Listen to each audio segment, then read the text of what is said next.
de seu próprio exílio. O caos se instalará e com o tempo ela ruirá por si só.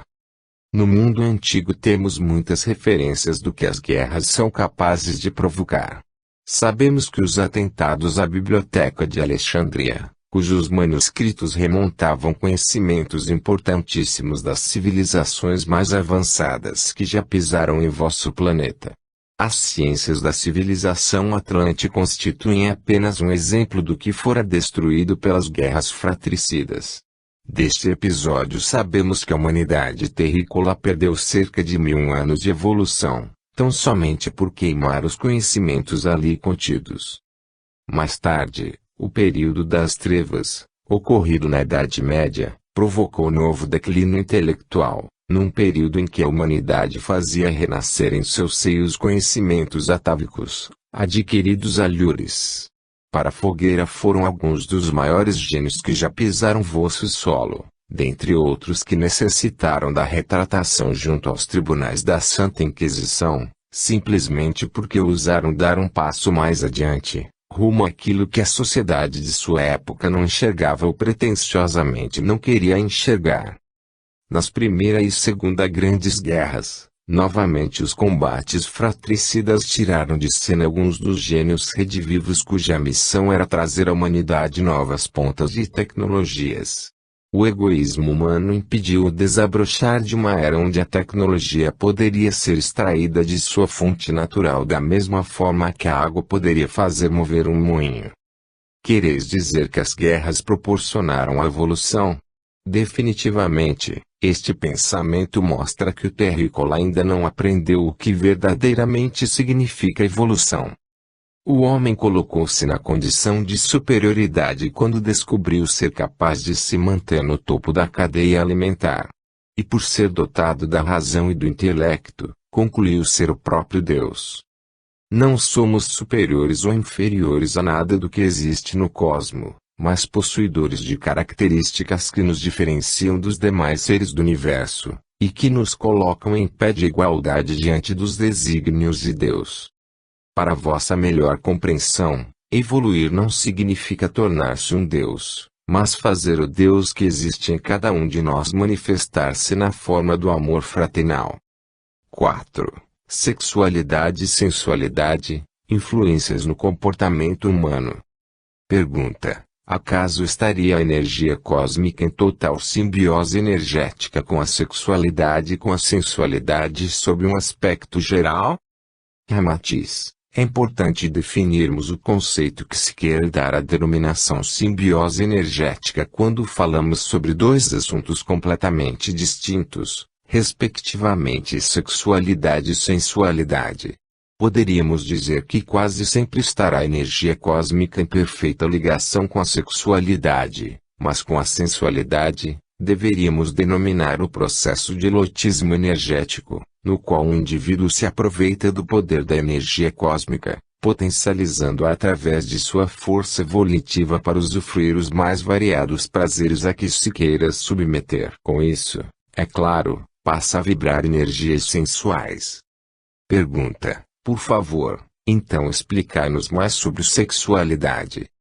Ramatiz: sexualidade é o conjunto de todos os atributos comportamentais do indivíduo dentro do parâmetro sexo, mas de um modo mais formal, onde é possível discutir, avaliar e posteriormente se chegar a pontos necessários à compreensão, equilíbrio e bom funcionamento do indivíduo em sua vida sexual. A sexualidade é a filha madura do desenvolvimento intelectual do homem no campo de sua fisiologia. Pergunta: de igual forma, pedimos alguma explicação sobre sensualidade. Ramatiz: a sensualidade atua em nível vibracional, e, se a sexualidade já é algo impalpável, por tratar mais o lado comportamental do que o fisiológico, e a sensualidade extremamente abstrata, fazendo parte de todo o ser humano, mesmo sem este se dar conta. É onde o pensamento mal direcionado ganha enormes proporções, gerando graus de desequilíbrio emocional e comportamental, fazendo com que a criatura seja escravizada por impulsos que emergem das profundezas da alma, não sendo especificamente o sexo em evidência, mas outras influências às quais o indivíduo tende a direcionar para a sensualidade por não saber como escoá-las de maneira devida. Conflitos internos que geram a manifestação da sensualidade são a baixa autoestima, o sentimento de rejeição, carência afetiva entre outros tidos como negativos, como o orgulho, onipotência, egoísmo, prepotência, entre muitos outros. Pergunta: quer dizer que a sexualidade é intrínseca ao homem, mas por outro lado, a sensualidade é algo adquirido, que proporciona o escoamento emocional. É isso? Ramatiz: podemos dizer que a sensualidade é fruto de um mau direcionamento da sexualidade, quando as sociedades, por preconceito e por estarem apegados à visão obsoleta que lhes foi legada através da educação repressora de pais, mestres, representantes religiosos, etc., passou a tratá-la como algo pecaminoso, indigno, fazendo com que todo o emergir de uma energia altamente construtora fosse reprimido. Isto ocasionou o aviltamento do sexo com os fins que lhe cabem. Há muito se trata a sexualidade com um certo marginalismo, proporcionando na formação dos futuros cidadãos o desejo pelo que é proibido, uma vez que a curiosidade, bem como a ânsia de desbravar o desconhecido, são também inerentes à essência humana, o que nestes casos leva o indivíduo à frustração, por vivenciar experiências mal-sucedidas ocasionadas pelo despertar inadequado da sexualidade. Esta, que antes fora reprimida ao extremo, agora, como que uma represa ao conter as forças da natureza, se rompe, proporcionando verdadeira enchente erótica e viabilizando a tendência mais vil da luxúria humana. É, por outro lado, a sensualidade, um grande sinal de desequilíbrio emocional, de suplício, e seu agente se manifesta através da única maneira que encontra, o pedido de socorro. Não é merecedor da recriminação ainda tão evidente na humanidade, mas sim, criatura digna de nosso maior respeito e compreensão. Encontra-se em profundo vazio afetivo, chegando às raias do desespero, passando então a vibrar energias eróticas, sensuais, com o intuito de despertar a atenção de outras pessoas, seja através do sexo ou de outra manifestação, cabendo a estas pessoas avaliar sob que circunstância essa criatura utiliza as energias da sensualidade. Pergunta: então a criatura que vibra energias sensuais está mergulhada no vazio efetivo? Mas, se está com carência afetiva, esta afetividade deveria vir de quem ou de onde? Ramatiz: basta tomardes os exemplos dos maiores mitos sexuais do planeta. Foram em sua totalidade criaturas absolutamente vazias, perturbadas, dotadas dos mais inacreditáveis conflitos. O que faz um indivíduo incorporar a personalidade de um Dom Juan, por exemplo, logicamente está ligado à insatisfação do sentir, à incapacidade de aceitar um sentimento puro, uma vez que fora vilipendiado sentimentalmente no passado, seja através de sua educação, se teve pais desprovidos da capacidade de manifestar o amor fraternal, não de maneira dolorosa, mas por terem tido formação educacional rígida, uma vez que somente agora começam os primeiros sinais de uma cultura mais dada à psicologia. Porém, os sinais ainda estão visíveis nas escolas onde os mestres, totalmente despreparados para lidar com crianças, descarregam suas frustrações gerais ante as traquinagens de seus indefesos discípulos. Os sinais de rejeição estão por toda parte. Na mãe que rejeita o bebê que está no seu ventre, no empresário que nega emprego ao funcionário desprovido da beleza física ou pelo injustificável racismo, ou mesmo no próprio Dom Juan, que, ao brincar com sentimento alheio, provoca feridas que levam séculos, milênios para cicatrizar. São experiências que, ao serem vivenciadas, são guardadas no inconsciente do indivíduo e sem que este se dê conta, com o passar do tempo são novamente projetadas para o lado consciencial, pedindo resolução, fazendo com que o indivíduo passe a adotar determinados comportamentos sem dar-se conta, entre eles o desejo de domínio ante a força da sexualidade. Se não pode atrair as pessoas pelo que realmente é, pois já foi rejeitado em vários aspectos, quando manifestava comportamento normal, passa então a atrair as pessoas desprovidas de maior convicção comportamental, fazendo com que estas caiam em suas peias totalmente erotizadas, para então transformá-las em vítimas de sua raiva inconsciente. Passam a enxergar nos outros a imagem do mestre tirano, da mãe que rejeitou, da educação extremamente severa e punitiva que teve, bem como suas tendências comportamentais moldadas no decorrer das existências.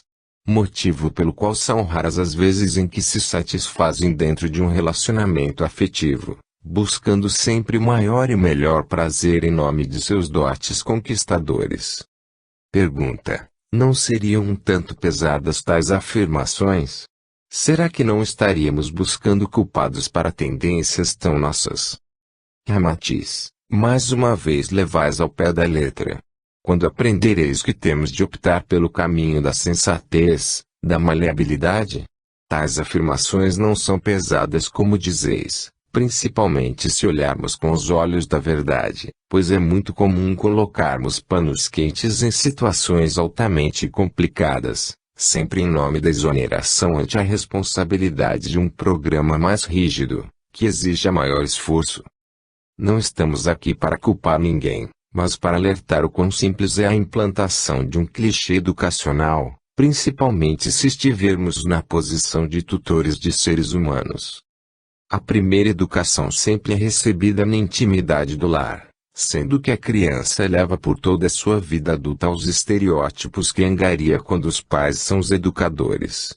Já na escola, praticamente seu caráter está formado, e passará a utilizar bem ou mal os conhecimentos que adquire na dita segunda casa, de acordo com a sua primeira educação. De certa forma, a maior responsabilidade é dada aos pais, que, de acordo com as leis reencarnatórias, são muito mais responsáveis do que possam imaginar. Não devemos esquecer que toda criatura possui um livre-arbítrio, o que pode isentar seus progenitores, se estes não forem pusilânimes, displicentes, ante um espírito que reencarna trazendo tendências altamente negativas e não faz nada para corrigi-las. Aos tutores cabe o amor fraterno, a abnegação, a atenção afetiva, dentro de limites, para que realmente formem cidadãos com consciência de suas obrigações e direitos dentro de uma sociedade organizada ao tutelado, por sua vez, a reciprocidade e a humildade para ouvir aqueles que, mesmo se desprovidos do senso intelectivo, ainda assim são graduados na grande escola da vida, que proporciona de maneira severa a todos os seus acadêmicos o conhecimento e o vivenciar das mais variadas dificuldades, proporcionando a lapidação da mais embrutecida personalidade. Nota do médium. Solicitamos ao nosso venerável mentor uma explanação mais detalhada sobre a responsabilidade que nós pais e educadores possuímos diante dos espíritos que haverão de reencarnar pelos próximos tempos. Este, por sua vez, nos prometeu maiores elucidações numa futura obra. Fim da nota. Pergunta: anteriormente, mencionastes que um indivíduo dotado de raiva inconsciente passa a enxergar nos outros a imagem daqueles que o prejudicaram, tornando das pessoas das quais se aproxima, em sua maioria, vítimas dessa raiva. Poderíeis nos explicar mais detalhadamente o porquê deste comportamento? Ramatiz: repetimos, tudo está contido no interior do indivíduo. Este pode estar entre pessoas da mais absoluta confiança, e não conseguir confiar em ninguém. Pode estar no meio de uma multidão, e ainda assim sentir-se só. Mas não devemos esquecer que seu comportamento é algo a ser observado, e com isso, torna-se mais compreensível, trazendo não somente tolerância, mas também aprendizado, para que não sigamos pelo mesmo caminho se a vida um dia nos posicionar diante de algo semelhante. Falemos um pouco da carência afetiva, tão enfatizada neste trabalho. Ocorre que uma criatura, desprovida do afeto, essencial à sobrevivência humana, acaba por gerar em seu interior um sentimento muito grande de rejeição, O mundo não me aceita e isso pode ter sido deflagrado em diversos momentos de sua vida, e a reação manifestada foi justamente o sentimento de rejeição. Com este processo desencadeado, passa a buscar nas pessoas, animais de estimação ou ainda em bens materiais, a compensação para essa falta. Normalmente, o indivíduo nem se dá conta de que está carente, mas apenas manifesta sinais de tristeza, melancolia, e, como afirmado anteriormente, passa a compensar o vazio afetivo que sente utilizando artifícios que retardam ainda mais a cura de seu problema. É o que faz a humanidade, sempre em busca de algo, sem encontrá-lo. É muito comum que ao adquirir alguma coisa, o indivíduo, depois de certo tempo, queira algo mais substancial, que acaba confundindo com a aquisição de alguma espécie de bem material financeiramente mais caro. E assim, passa a vida inteira buscando a felicidade que na maioria das vezes nunca chega. Isto somente acontece porque está indo pelo caminho errado. A felicidade não está nos outros, nas coisas, mas em nosso próprio interior. E é de lá que devemos trazê-la. Quanto maior uma frustração diante de uma busca que parece não ter fim, maior é o acúmulo de raiva que, aos poucos, dá lugar ao desequilíbrio, levando o indivíduo a pensar que seu problema é culpa dos outros, da sociedade, passando então a agir de acordo com seu pensamento, tornando-o tão real quanto sua sede de retribuir o que está sentindo. Este é o primeiro passo para a manifestação de distúrbios psíquicos de difícil resolução. Pergunta: isto significa que a violência, sob um aspecto geral, pode ser uma manifestação do sentimento extremo de solidão? Seria isso? Ramatiz: nenhuma criatura toma uma atitude se não quer ser notada, percebida pelos outros, motivo que nos faz compreender por que muitas vezes o egoísmo, o orgulho, o pedantismo, se fazem presentes no comportamento humano. Seu praticante quer mostrar a impressão de superioridade ante os demais para que sua presença seja notada. E isso é um ledo engano. Em muitos casos o indivíduo que se julga superior está manifestando de maneira clara um grande medo de ficar só, e utiliza a aparente superioridade para atrair pessoas de autoestima baixa, inseguras, sem um mínimo de autoafirmação, e, não podemos esquecer, também muito carentes. Neste caso é raro encontrar alguém que não entre no rol dos que são dóceis e abnegados, até que sejam contrariados, ou caso suas ordens disfarçadas de conselhos sejam ignoradas. É então que se mostrarão como criaturas violentas, sem um mínimo de tolerância para com os demais.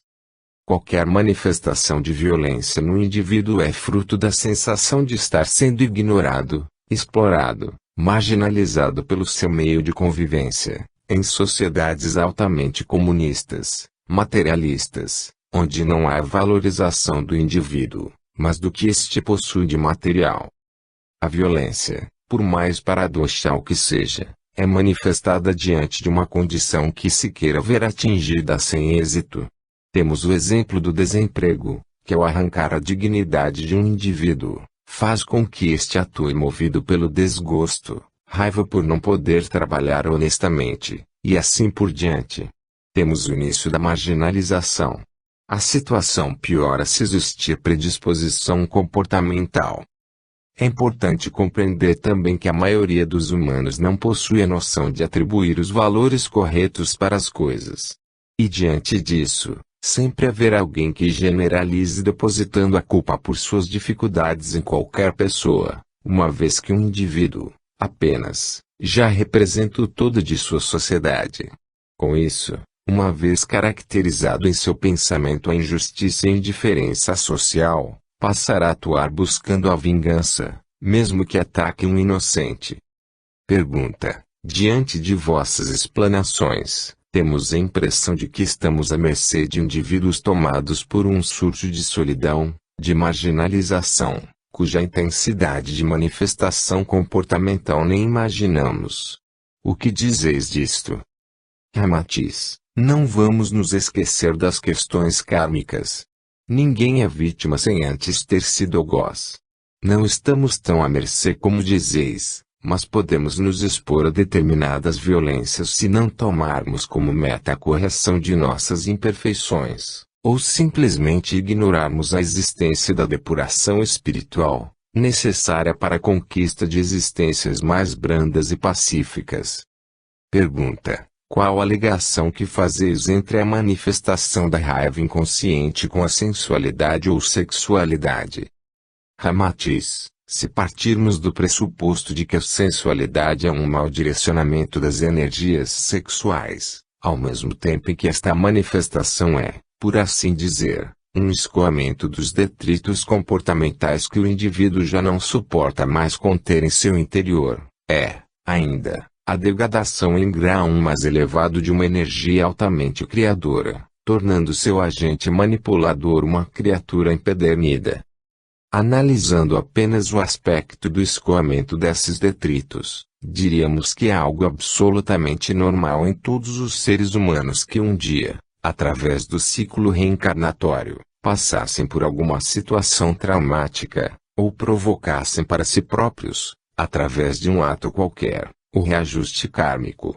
Mesmo em uma situação onde haja o reajuste para com a contabilidade cósmica, ainda assim uma criatura poderá ficar com sequelas psíquicas, tendo que mais tarde, através de sucessivas encarnações, trabalhar tais sequelas.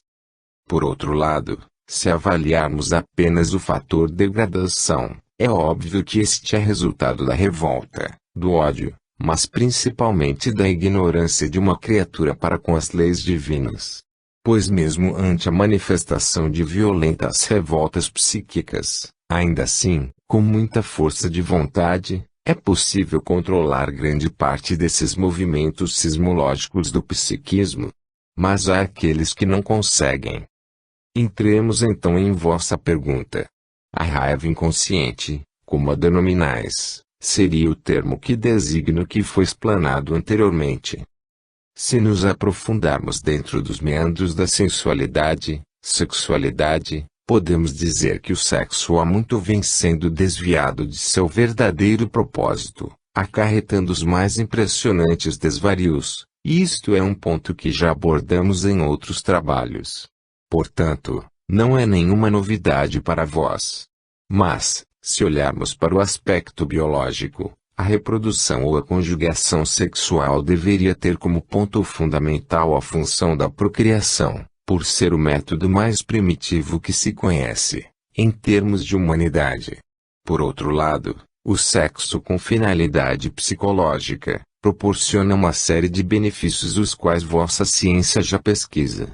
Estes benefícios são adquiridos quando a prática sexual é sadia, comedida. É justamente nestes fatores que muitos esbarram. Energeticamente, o sexo proporciona maravilhoso escoamento das saturações psíquicas que, somatizadas, produzem uma série de tensões e outros problemas sérios. Estes, por serem cotidianos, não são observados.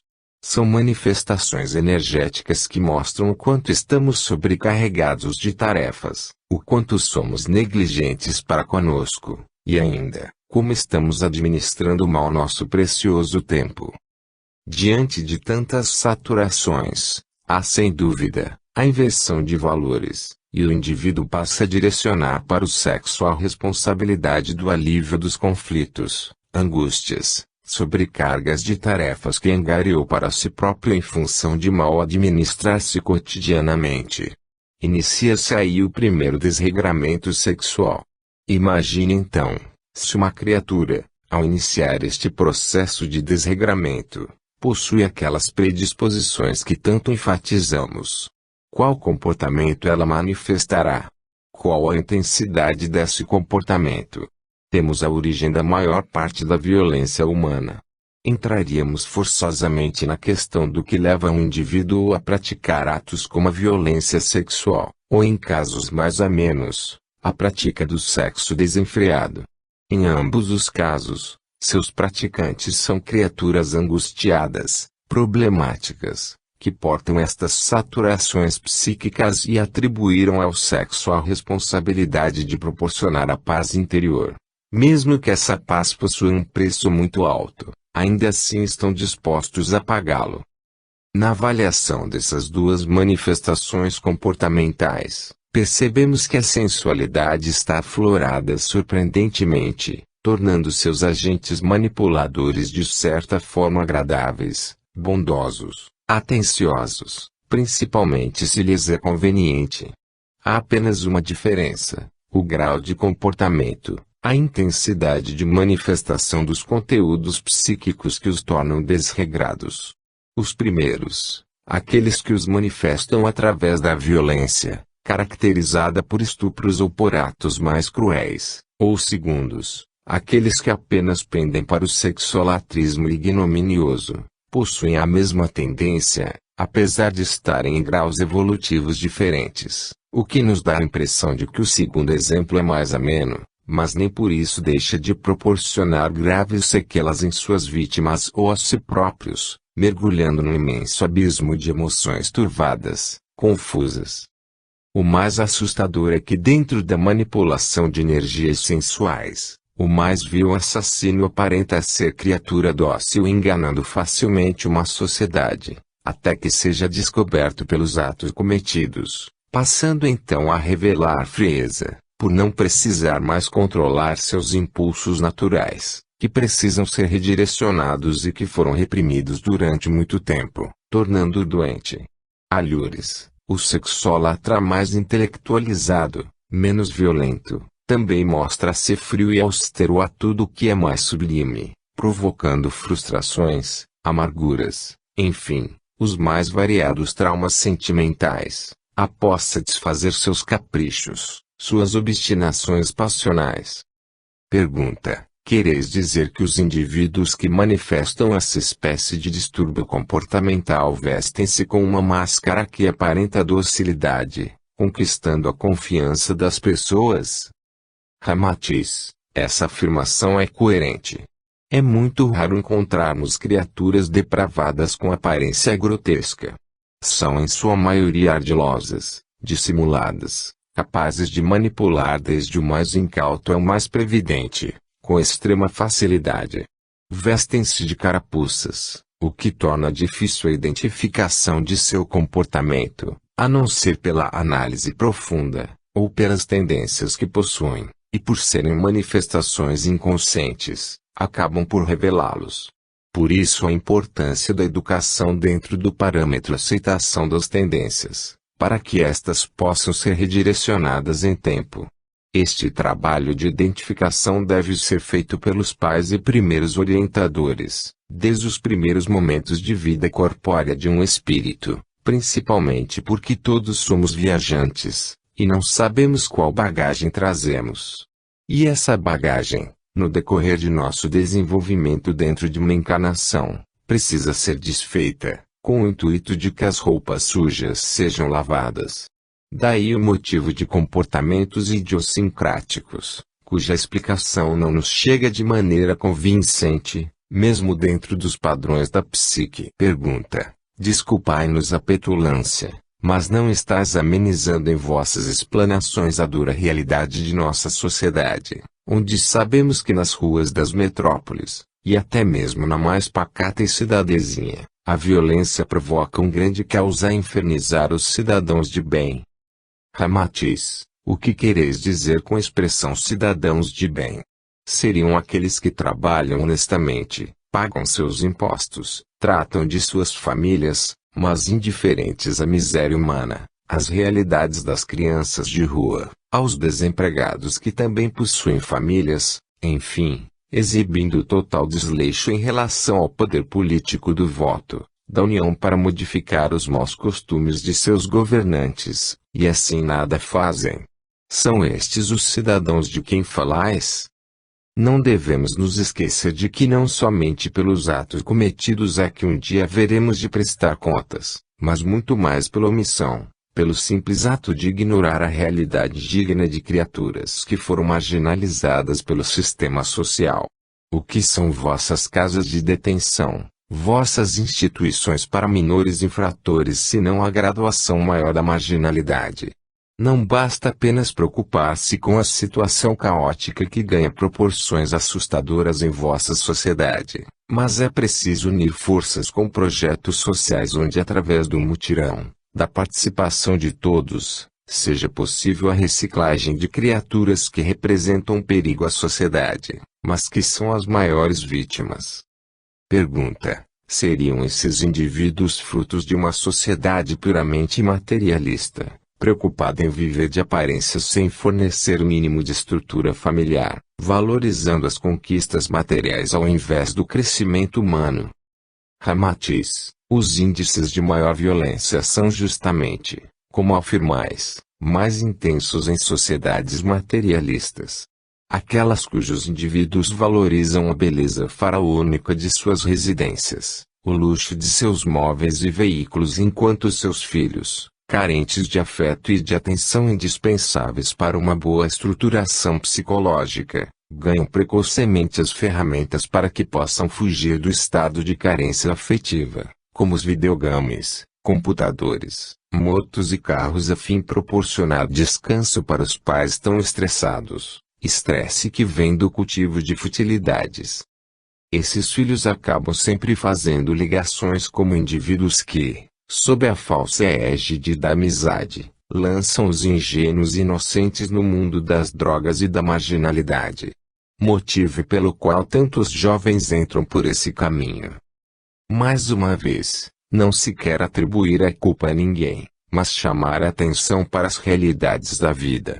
Pois os traficantes e aliciadores, enfim, as criaturas que iniciam seus irmãos no caminho trevoso dos vícios e dos maus comportamentos, somente cairão por terra no momento em que os jovens saírem de seus lares com uma formação familiar bem estruturada, a ponto de estarem convictos do discernimento entre o certo e o errado, entre o lícito e o ilícito.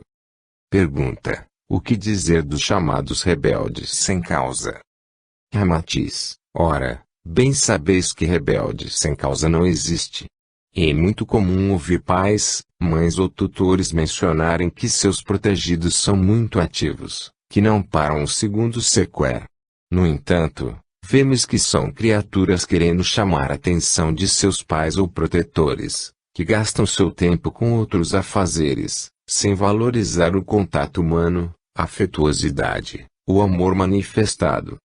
Se forem criaturas rebeldes, somente o são para mostrar que fazem parte da vida de seus familiares, mas que estão sendo ignorados, trocados pelos prazeres mundanos. Pergunta: qual a possibilidade de criaturas que passam por condições descritas acima, manifestarem comportamentos extremos ante a convivência social? Ramatiz: são bastante altas. Afinal, porque o marginalismo, o mundo das drogas, da prostituição, crescem tanto? Certamente porque contam com indivíduos que se acrescentam, aumentando a estatística do desregramento. Seria a anulação dessa estatística a responsabilidade dos governantes. Essa responsabilidade sai da mão destes no momento em que lembramos que o vínculo familiar deve ser mais bem administrado, formando no lar os cidadãos construtores do amanhã. Pergunta: é muito comum ouvirmos de pais a seguinte frase: meu filho é um exemplo de pessoa. Eu não acredito que meu filho é um marginal, ou usa drogas. O que dizeis? Ramatiz: se todos os aspectos comportamentais fossem observados, ganharíamos tempo em reverter processos já viciosos. É fácil olhar para a horta do vizinho, apreciando o seu vício, ou enxergar as ervas daninhas tomando conta, mas é extremamente difícil cada qual cuidar para que as pragas e ervas não atinjam a sua própria. Não podemos esquecer daqueles pais que cuidaram de seus filhos, e estes ainda optaram pelo caminho obscuro. Novamente lembramos que mesmo tendo tido pais esforçados, que aconselharam a prática dos bons hábitos e costumes, pela força do livre-arbítrio é possível uma criatura se desregrar, sendo ela, após colher todos os subsídios educacionais, a única responsável pelo caminho a que se lançar. Pergunta: e o que tem a ver rebeldia com sensualidade? Ramatiz: Atualmente existe uma espécie de interrupção na comunicação afetiva entre pais e filhos. Esta interrupção consiste na dificuldade que os pais têm quando é necessário identificar em seus filhos características aparentemente negativas, mas que em sua realidade consiste nos grandes impulsionadores do ser humano. Temendo perder o controle na educação, certos pais tornam-se tiranos velados. Isto é, tentam manter o controle absoluto sobre seus filhos exigindo total subserviência. Isto provoca o tolimento de todo o potencial criador, despertando-lhes a necessidade de contrariar seus pais a fim de conquistarem um espaço que é seu por direito. Quando um filho se sente mal amado ou menosprezado pelos pais, traz para si um desejo incontido de provocar desgostos na família. Por outro lado, o despertar precoce para a sexualidade sem bases psicológicas bem definidas é o caminho mais próximo para a realização desta espécie de vingança inconsciente. Filhos rebeldes tendem, por instinto, ao caminho daquilo que seus pais compreendem como errado ou possuem algum tipo de preconceito. Pergunta: mas a rebeldia não pode ser considerada como algo positivo, uma vez que também impulsiona o ser humano em direção ao seu próprio desenvolvimento? Ramatiz: não deveis confundir rebeldia com perseverança. A rebeldia é fruto de um protesto velado ou declarado. A perseverança é fruto da fé ativa, aquela capaz de nos levar por caminhos os quais jamais nos imaginávamos capazes de percorrer. Enquanto o ser humano usar da rebeldia como instrumento contundente, agravará ainda mais os conflitos emocionais dos quais é portador. Pergunta: desta forma percebemos que todos somos, de alguma forma, doentes afetivos. O que dizer sobre este respeito? Ramatiz: conforme temos dito, a humanidade terrícola atravessa importante período onde estará desenvolvendo seus atributos emocionais em seu mais alto grau. Isto significa que muitos portadores de conflitos existenciais haverão de sobrecarregar vossos consultórios terapêuticos. As doenças afetivas deverão ganhar ênfase pelos próximos tempos de modo que será possível o restabelecimento do equilíbrio humano em todos os seus campos. 5. Energia cósmica, sua cromaticidade e aglutinação através do poder volitivo. Pergunta: seria possível dar-nos vosso conceito sobre energia cósmica? Ramatiz: energia cósmica poderia ser definida como tudo aquilo que há no universo, e que se encontra nas mais variadas frequências vibratórias, seja uma simples partícula ou um meteorito. Tudo o que existe no cosmos possui a energia cósmica como matéria-prima. Em seu estado mais quintessenciado, a energia cósmica é utilizada pelos engenheiros siderais para a construção de galáxias, sistemas solares, orbes evolutivos, etc. Não é uma energia fisicamente palpável, muito menos visível. Mas pode ser perfeitamente manipulada por qualquer indivíduo dotado do poder volitivo, isto é, a fé ativa, a vontade de querer. Mas, da mesma forma que não é palpável, pode ser altamente destrutiva se manipulada com imprudência, com intuitos egoísticos, mesquinhos, inconsequentes, fazendo com que seu manipulador entre de maneira rápida e incisiva na lei de causa e efeito, recebendo todo o impacto da situação que provocou. Também a energia cósmica provém de fonte inesgotável, estando à nossa disposição para que possamos utilizá-la como importante combustível a impulsionar nossos objetivos evolutivos. Está à nossa disposição de maneira totalmente gratuita, bastando que apenas saibamos captar e aglutinar em nosso mecanismo psíquico, para que posteriormente seja distribuída gradativamente aquilo que desejamos, seja um simples pensamento positivo, ou o mais complexo empreendimento material. Pergunta: haveria algo mais a ser acrescentado sobre a energia cósmica? Ramatiz: a energia cósmica, por ser elemento básico em todo o universo, possui incrível maleabilidade quanto ao seu emprego. houvesse alguma espécie de matéria em vosso planeta capaz de ser tão versátil quanto a energia cósmica, poderíamos vos fornecer mais exemplos sobre seu poder construtor. Entretanto, se compararmos a energia cósmica com um complexo bloco de mármore, onde a natureza levou alguns milhões de anos para produzir, diríamos que o bloco de mármore necessitaria de um artista que dele extraísse uma estátua imponente. Tal artista precisa ter em sua mente a imagem a ser esculpida, e quanto mais perfeitamente estiver gravada em seu pensamento, aliando ao seu talento de escultor, mais bela será a sua obra de arte. Caso estivesse usando um determinado reservatório de energia cósmica, sua escultura seria plasmada no milissegundo em que seu pensamento concebesse a imagem a ser extraída. Entretanto, ela não seria palpável como uma estátua de mármore. Isto quer dizer que a energia cósmica pode ser manipulada por cada ser pensante, por cada criatura que habita o universo.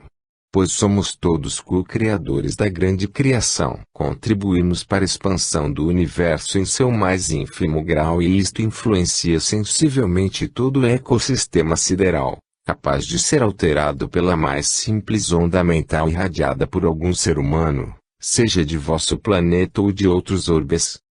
A energia cósmica é movimentada pelo simples ato da vontade. Até mesmo o mais primitivo humanoide foi capaz de utilizá-la a fim de buscar seu desenvolvimento intelectual.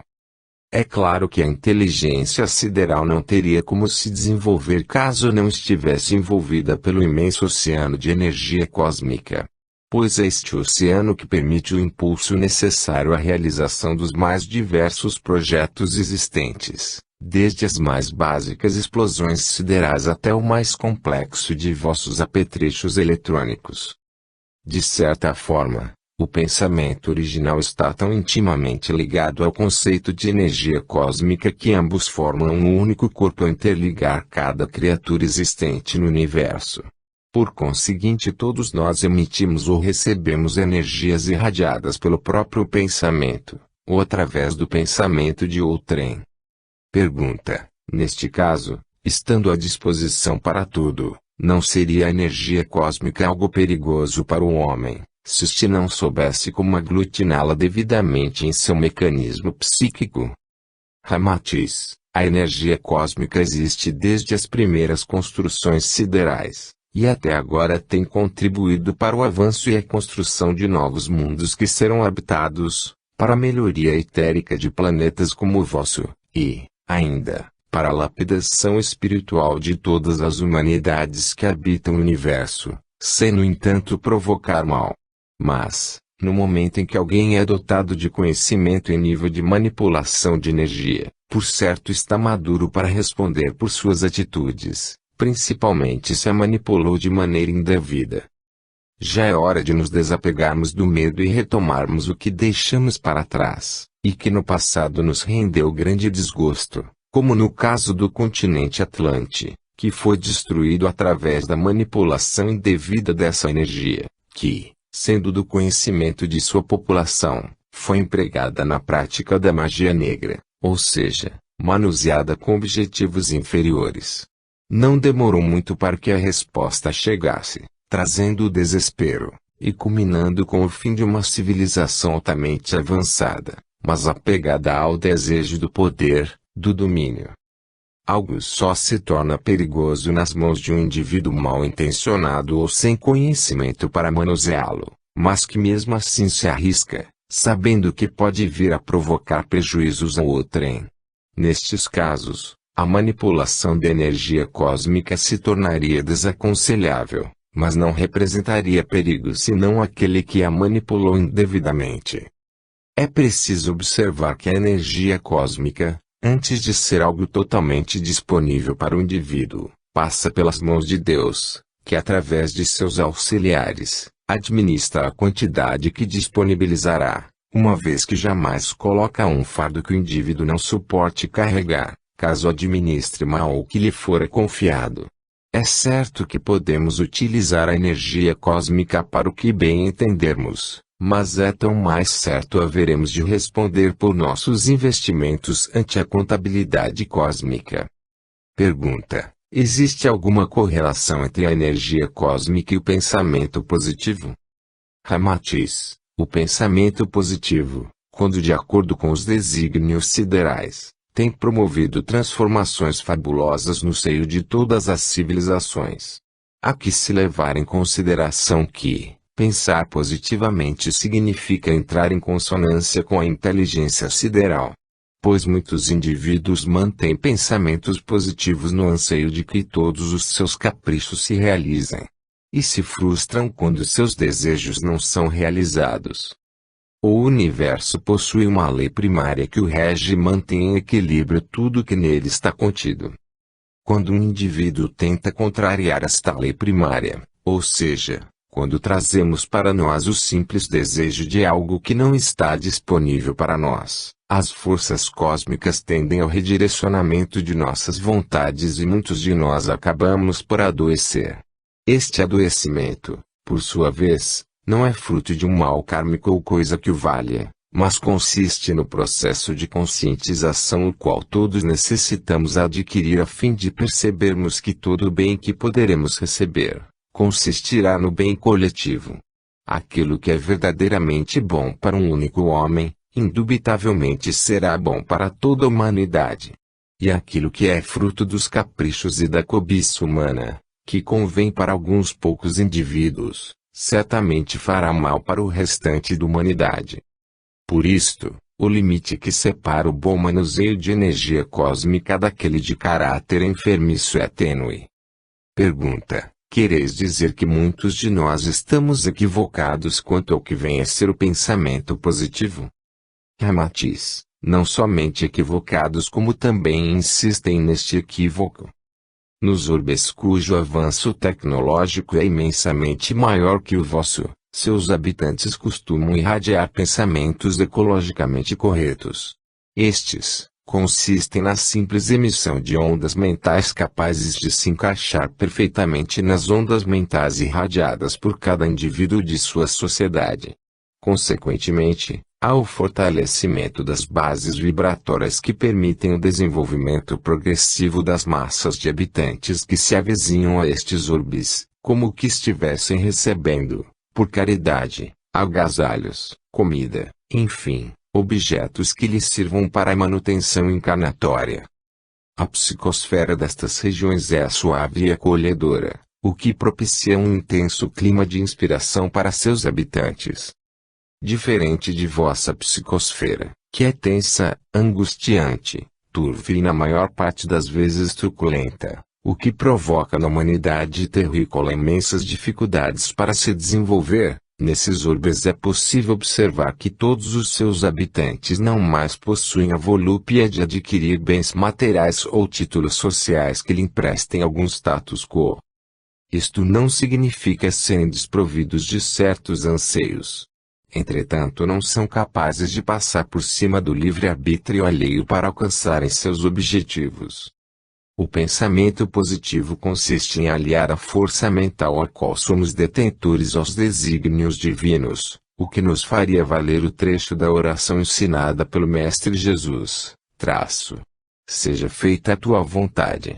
Pois de nada resolve orarmos com o intuito de barganhar com Deus, pedindo aquilo que nossos caprichos exigem.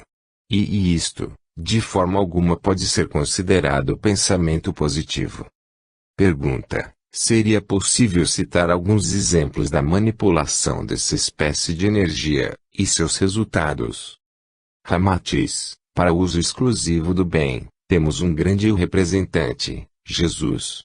Este soube manipular de maneira prudente mostrando toda a plenitude da energia cósmica, ensinando aos discípulos e ao povo o que a fé poderia fazer.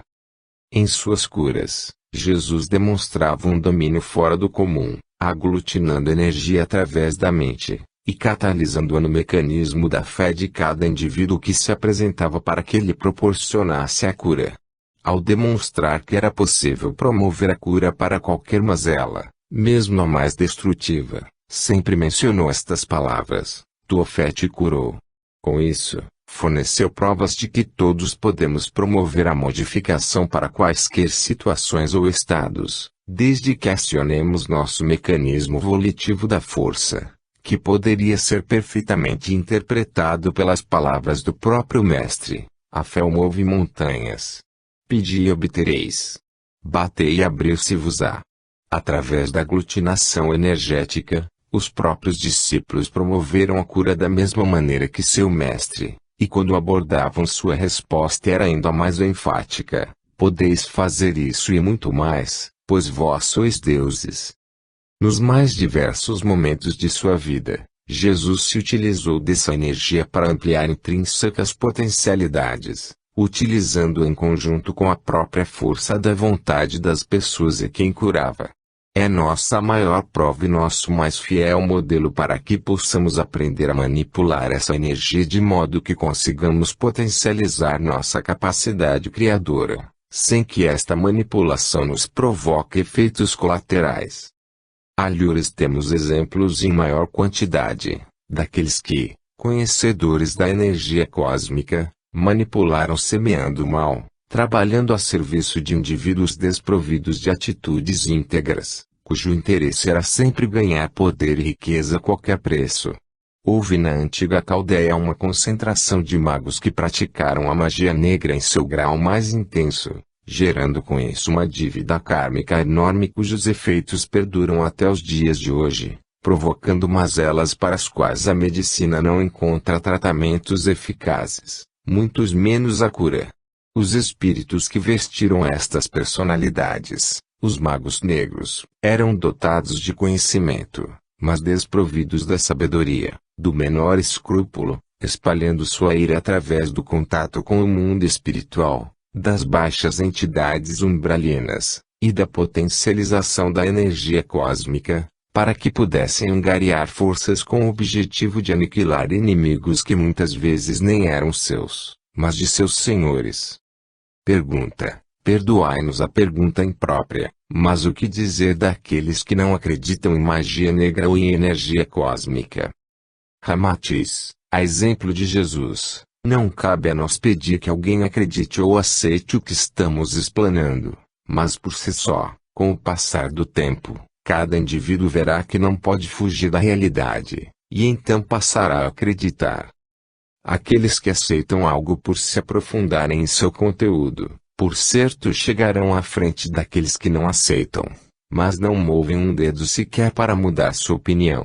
São criaturas estacionárias, orgulhosas, julgando que só aquilo que sabem é verdadeiro. Estas demorarão um pouquinho mais, mas por certo, chegarão a seu turno, com certeza irão vivenciar aquilo que dizem ser inverossímil, para que passem a acreditar.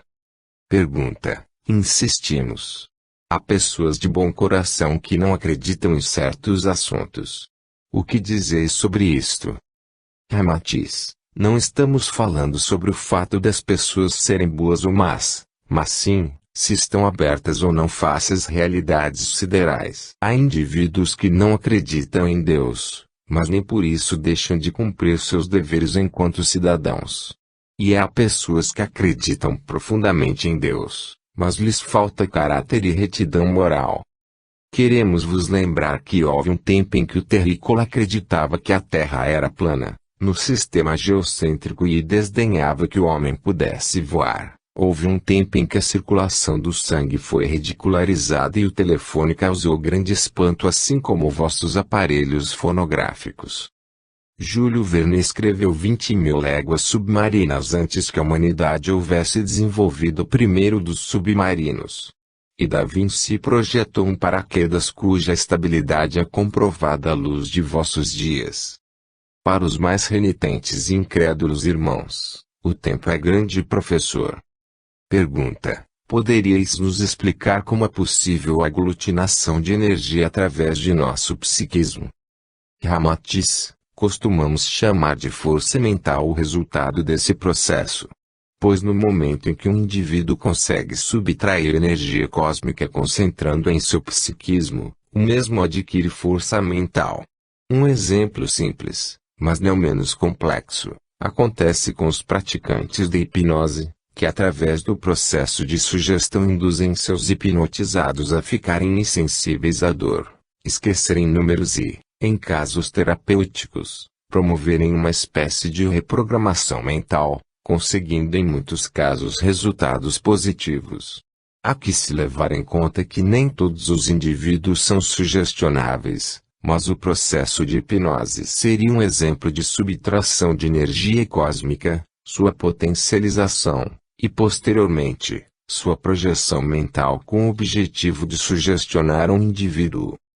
De uma maneira geral, estamos sempre utilizando a energia cósmica para enviar bons fluidos às pessoas de quem gostamos. Numa simples prece, no desejo de que nosso filho melhore de uma doença, ou que seja aprovado em um concurso que irá fazer, etc. Isso significa que, quando oramos, estamos angariando forças para superar algo, ou simplesmente agradecendo. Durante o processo da oração, estamos aglutinando energias para alcançar um objetivo qualquer, que encadeamos esta oração. Acionamos nosso mecanismo da evolução, e, através da prece, buscamos em Deus as forças de que precisamos. Com isso estaremos movendo a energia cósmica, moldando-a, tornando-a nossa aliada. Na verdade, o processo de aglutinação energética é muito simples, pois se dá sempre que queremos algo.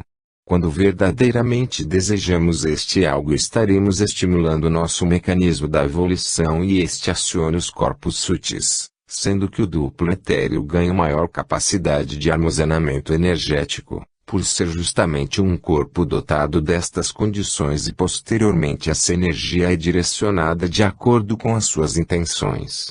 O duplo etéreo, ao ganhar maior capacidade de armazenamento energético, adquire proporções incomensuráveis em termos de quantificação energética. Era através desse corpo sutil que Jesus conseguia potencializar ao máximo seus dotes de cura. Pergunta: uma vez que consiga aglutinar essa energia, o que ela provoca no indivíduo que a movimentou? Ramatiz: vossa ciência já possui muitas respostas. Embora não se refira diretamente à energia cósmica, afirma que uma criatura que acredita na existência de Deus, que possui fé, como resultado passa a ter um sistema imunológico mais forte, tendo mais resistência aos distúrbios orgânicos ou mentais. Cremos que somente acreditar na existência de Deus ou possuir fé não é o suficiente, mas insistimos, é importante melhorar a qualidade dos pensamentos e dos desejos. Pois desta maneira podemos acondicionar em nosso interior uma energia mais pura, ao invés de contaminá-la através de nossos desejos inferiores. Se bem direcionado o processo de aglutinação energética, poderá haver verdadeira transformação no indivíduo, pois seu corpo físico reflete aquilo que está na alma. No momento em que essas energias circulam no indivíduo, sendo aglutinadas e posteriormente projetadas através de pensamentos e atos fraternais, todo o agregado espiritual sofre uma espécie de coesão molecular e uma renovação energética constante que, ao se refletir no corpo físico, o torna mais saudável, energeticamente homogêneo, ajudando a combater os prováveis encouraçamentos emocionais que são caracterizados por bloqueios energéticos, e com o tempo acarretam mazelas orgânicas. Sem dúvida alguma, o corpo físico passa a se tornar de certa forma rejuvenescido, pois sua parte energética, estando em equilíbrio, consequentemente as células passam a liberar mais energia, uma vez que as mitocôndrias, sua fábrica de energia, estão ligadas à estrutura do duplo etéreo e ao corpo astral de maneira íntima. Se fôssemos comparar sua capacidade de atuação, por certo é mais intensa nos corpos sutis, pois estes podem sofrer radiações que lhes modifiquem a estrutura, mesmo que temporariamente, tal qual o fenômeno da transfiguração espiritual.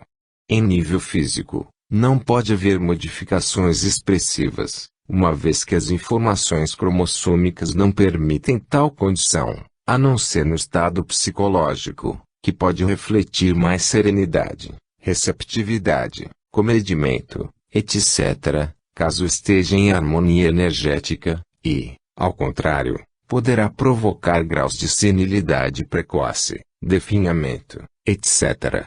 sendo o pensamento agente volitivo da manipulação energética, poderá provocar uma espécie de autodestruição no indivíduo, se este alimentar pensamentos desarmoniosos. Pergunta: os desencarnados podem aglutinar energia cósmica?